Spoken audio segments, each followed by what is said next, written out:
There's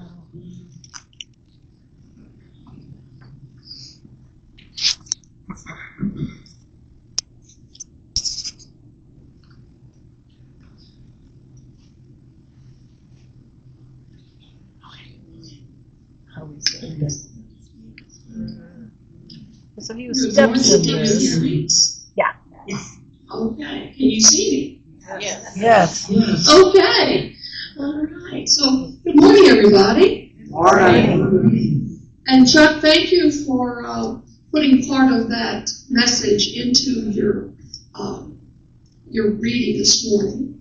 And Robert, you took me back to when I used to live in Nashville, and Donna Michaels would do special music, and she would do that song for us. So that was fun. That was fun to revisit those. Are we good? Yeah. Okay. All right. So, as we've talked about this month, we're exploring the sacred theme of unity and diversity and celebrating our collective light. And, what better way to do it than to be in community? And as we come together in community, we reflect on that truth that we're not meant to be identical expressions of spirit, but we're supposed to be unique and beautiful revelations of that one divine presence. And we remember that unity is not about sameness. It is harmony. And it's harmony within those differences. And our affirmation for this month. And if you would, shut your eyes for just a second and let me speak this to you and feel it coming in. I honor the light within all beings, recognizing our unity and diversity. And together we shine brighter as we celebrate our unique expressions of divine love. Wow, doesn't that feel good? And it's really great that we can be together and be working on this together, because that's what this is about. We're on this earth school to learn and to work and to expand and to be back into that whole divinity that we are. And it's one thing to speak about unity, and it's another to live it. It's real easy to talk the talk, but boy, when we start having to walk the walk, the challenges begin. And it's wonderful to admire the idea of diversity. Every community I work with, they say, we want to be diverse, we want to be diverse. Well, what are you doing to create that? It's another thing to open our hearts enough to be transformed by that idea of diversity. And it's when we are transformed into that idea of diversity that it begins to happen in our lives. And because spiritual truth is never just a concept. It's meant to be embodied. It's meant to be practiced. It's meant to shape the way we think, the way we speak, the way we listen, and the way we welcome, and the way we love. And so, that's what unity is. It's all about practical applications. It's all about practicing and becoming. And so, today, I want to ask, what does it mean to live our oneness in everyday life? What does unity and diversity look like? It's not just a theory, but what does it look like in our relationships? What does it look like in our spiritual community, in our civic community? What does it look like in our daily encounters? Oneness is a spiritual truth. And unity teaches that there is only one presence and one power, active in all creation. And that means our oneness is not something that we invent. It's something that we awaken to. It's already true at a spiritual level, and we just need to open ourselves and expand ourselves into that spiritual level. The challenge is that while oneness is spiritually true, separation can feel emotionally real. And we may know in principle that each and every one of us, everybody sitting in this room, everybody that's out in the world around us, we are all expressions of God. But when someone thinks differently than we do, when they vote differently than we do, when they worship differently than we do, communicate differently, or carry experiences that we don't understand, our human self can just tighten up. I don't know about you, but I will feel it in my body when I have a tendency to tense up on this. The ego asks, is this person safe? Do they agree with me? Do they fit what I expect? Will I be comfortable around them? But Spirit, Source, God, by whatever name, asks a deeper question. Can you behold the Christ in this person, even here, even now? That's where the work is. It's not just to affirm oneness when it's easy. That's simple. It's easy to love those people who are lovely or those people who love us. But it's challenging when we come up against something that is what we feel. And that's the perspective. What we feel is different. It's not about us just celebrating a person when it feels inspiring or poetic, but to remain rooted in the truth when diversity stretches us, when it brings us up against that growing edge, when it has a little bit of discomfort. See, that's where spiritual practice begins. And those are holy encounters. Those are the encounters that bring us to a point of growth or of recognition that, this is my growing edge. What if every person we met was a holy encounter? What if the people who delight us are holy encounters? What if the people who confuse us are holy encounters? What if even the people who challenge us are holy expressions that are given to us as teachers to show us our place of growth, to show us that place where we might be missing the mark? Each person carries some factor or some facet of divine expression. And, we maybe aren't in a position yet to understand. Sometimes another person's life experience reveals a blind spot in us. I firmly believe that every encounter we have is there for a reason. Sometimes another person's voice helps us hear the truth from a new angle. Sometimes another person's presence stretches our heart beyond the small borders of habit, patience, and assumptions. If we can look at every encounter as a gift, that gives us an opportunity then to open our hearts a little more. We need to always remember that being stretched or placed in a place where we look at it as maybe discomfort, it's not a punishment. It's an opportunity for spiritual expansion. And we don't grow by remaining only with what's familiar. Instead of growing, we become complacent. And that makes growth even more difficult. We grow by learning how to stay centered in love while meeting life in its many forms.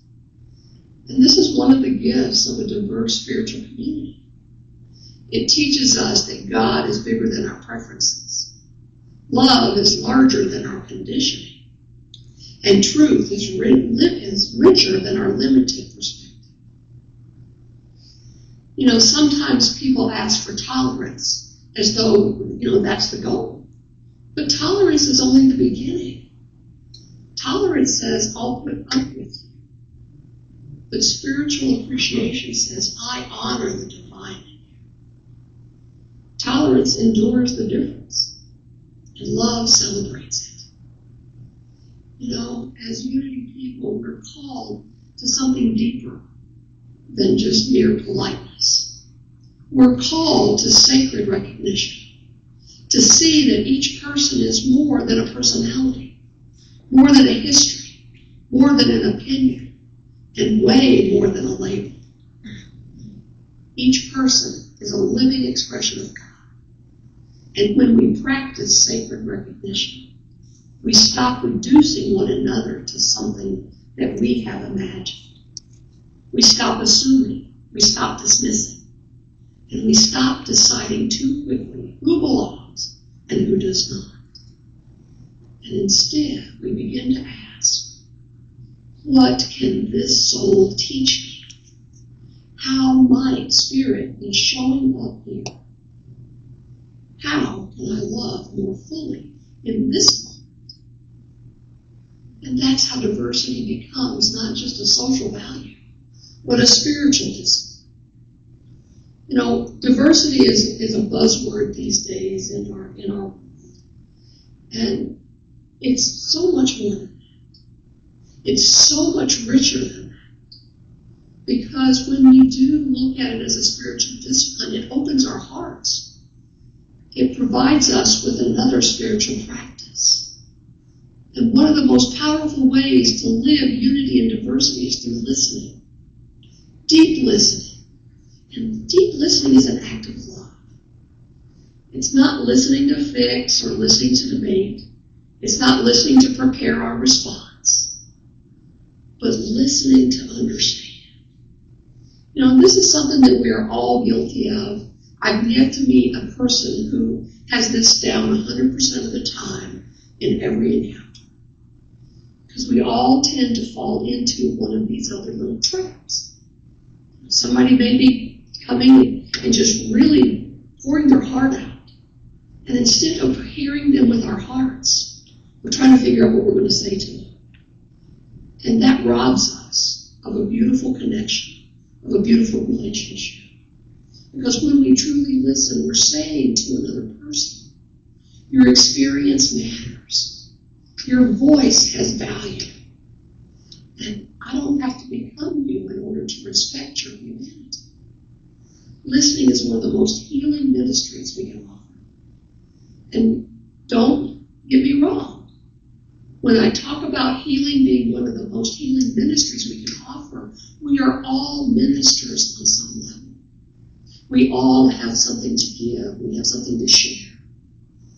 And so, you know, in a world full of noise and interruptions and reactions and division, listening becomes sacred. A spiritually mature person does not need to control every conversation. A spiritually mature person can become spacious enough to receive another's truth with compassion. So that doesn't mean that we'll always agree.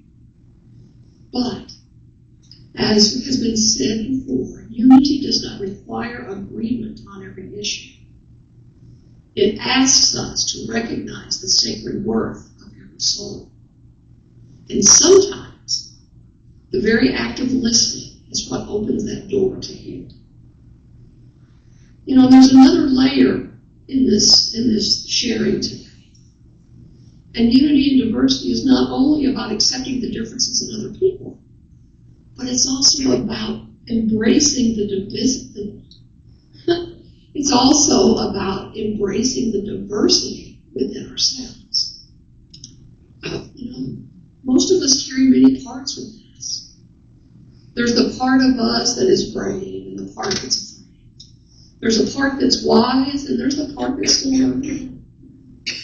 There's that part that feels confident. And there's that part that's tender and feels somewhat fragile. And then there's that part that shines easily. And the part that's waiting to be welcomed into the light. You didn't know you had so many pieces and parts inside of you, did you? Well, it's true. We do. We have all of that going on. You know, sometimes we want to present only the polished parts of ourselves to the world. You know, but spiritual wholeness asks us to honor all of who we are. We can't just shove that away and ignore it.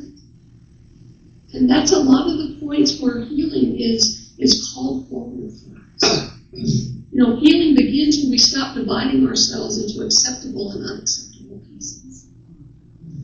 That same divine love that calls us to include others also calls us to include ourselves. So can you welcome your own complexity? Can you bless your own becoming? Can you trust that Spirit is still at work in every unfinished place within you? I remember years ago there was this over sticker, and you saw it everywhere. Please be patient with me. God isn't finished with me. And some of you may remember that, and that's true. But is it that God's not finished with me yet, or that I haven't finished working through that divinity that I am? Because it's all the same energy. When we judge ourselves harshly, we often judge others harshly as well. And when we learn compassion for our own human journey, we become more compassionate with everyone else's journey as well. So, what kind of community are we creating? A spiritual community shouldn't merely say all are welcome. It should feel like all are welcome. That's a deeper standard. That's a higher bar. And it's the one thing, to print inclusive words in a bulletin or say it from the platform or put it on our website or on our Facebook page. And it's another to embody it in tone, structure, relationship, leadership, hospitality, our languaging, and our presence. So do people feel seen here? Do they feel safe here? Do people feel respected here? Do their stories matter? And do people feel that they can bring their whole self here and be loved? These are the sacred questions. Because this community is not simply a place where we gather to discuss God or Spirit or all of those things. It's a place where people come hoping to experience that greater aspect of Source. And one of the clearest ways people experience God or Source is through being genuinely welcomed, genuinely heard, and genuinely valued. When a spiritual community honors diversity, it becomes a living demonstration of divine love. It becomes a sanctuary, not just of belief, but of belonging. Living unity and diversity takes courage. It takes courage to open and to examine our assumptions. It takes courage to admit what we don't know. It takes courage to stay in love when fear would rather withdraw us out of it. And it takes courage to build bridges where the world encourages walls. But love has always been courageous. Jesus modeled this again and again. He crossed social boundaries. He welcomed those that others dismissed. He saw worth where society saw division. He recognized divine possibility in people others overlooked. That is Christ consciousness in action. And Christ consciousness doesn't act who is worthy of love. It asks, how can I reveal love here? And that's our calling too. Not to become passive or avoid the truth. Not to pretend differences don't exist. They do exist. But it's to meet those differences with deep spiritual clarity, compassion, and love.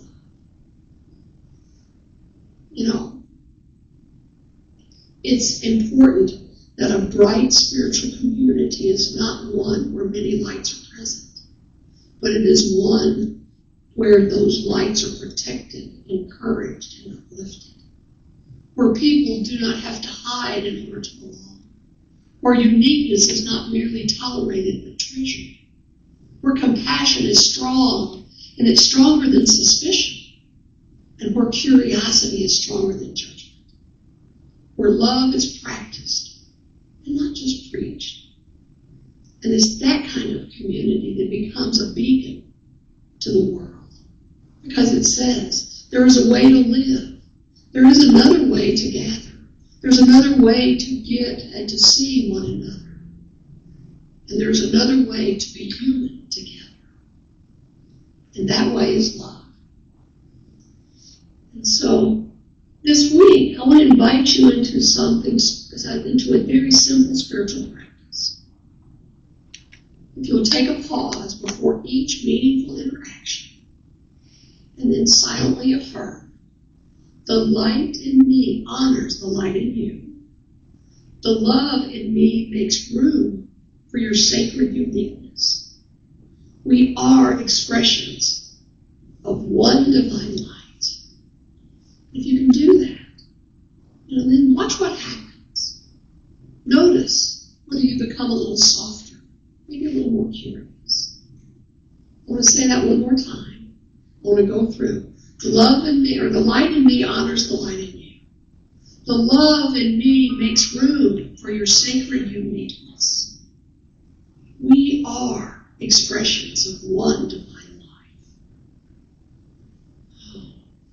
life. I promise you that if you can do that, you just open yourself up to that love that we were born to be, you'll be a little less defensive, a little more available to grace.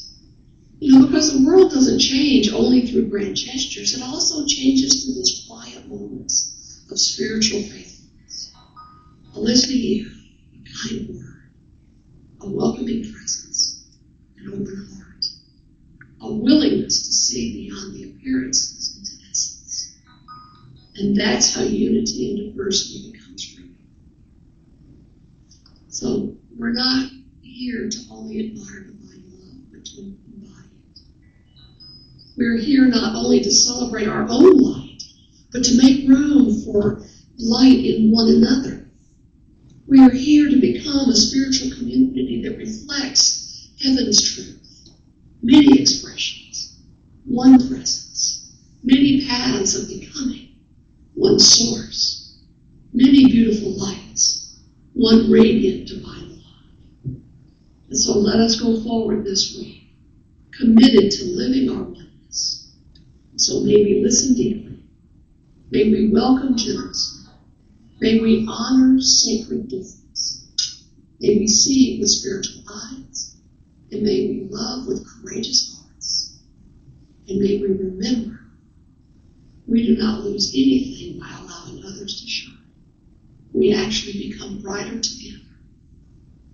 And so I'd like to invite us to prepare for a time of meditation.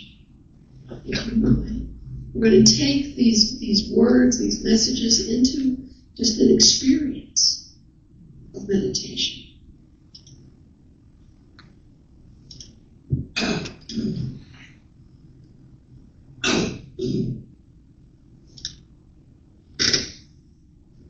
And so let us move into a time of prayer and meditation. And take a slow, deep breath in and softly release. And again, breathe in peace and breathe out any tensions. Allow your body to settle. Allow your mind to grow quiet.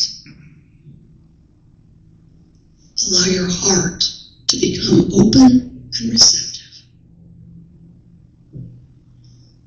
And now bring your awareness to the center of your heart. Imagine there a soft and radiant light, a sacred light, the light of God within you, the Christ presence, the divine essence of your being. Let this light grow warmer, brighter, steadier,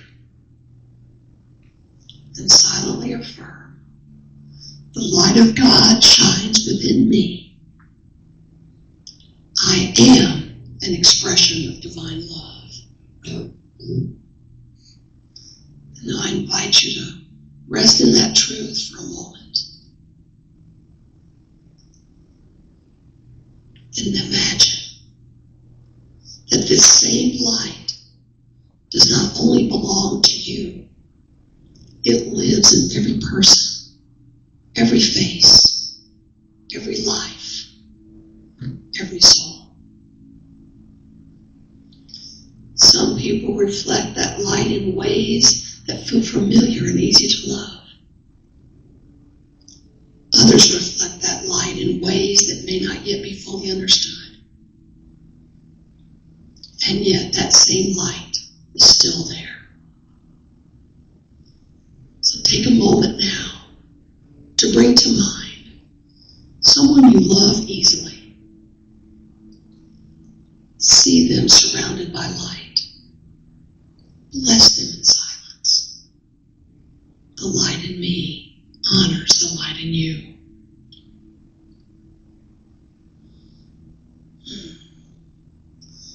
And now bring to mind someone you encounter in everyday life. Someone you may not know deeply. A neighbor, a coworker, a stranger, or someone in this community. And see that same divine light within them. And again, affirm, the light in me honors the light in you. Oh, how beautiful. And now, if you're willing, bring to mind someone who feels challenging for you. Someone whose perspective, whose presence or energy stretches your heart. And without forcing anything, simply allow them to stand in the light of God. Not necessarily their behavior, and not your story about them, but their deepest spiritual identity. And silently affirm, you too are an expression of the divine. The light in me honors the light in you. And take a slow breath and let any resistance you may feel soften. Allow judgment to loosen. And let the heart make a little more room.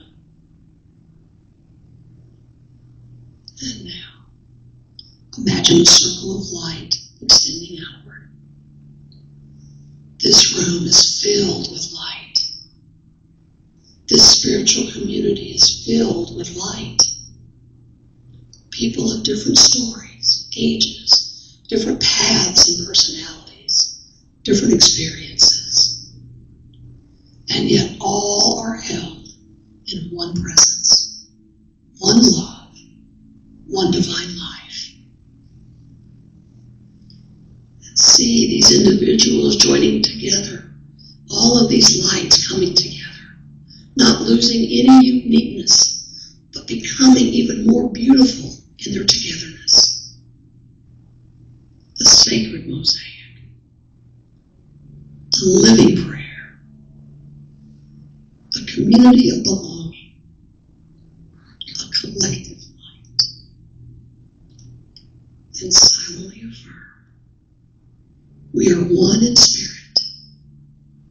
We honor sacred difference. We live in divine love, and together we shine brighter. Carry this into the silence and rest for a few moments in that shared brilliant light in the silence.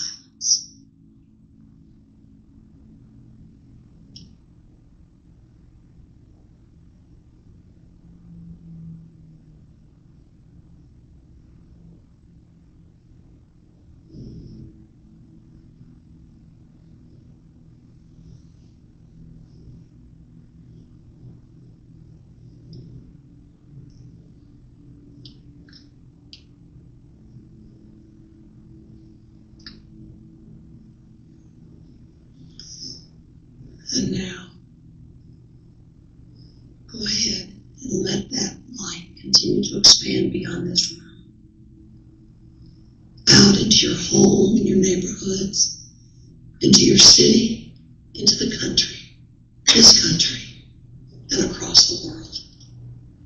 So many people, so many expressions, so many lives, and beneath it all, one sacred presence, one light, one life.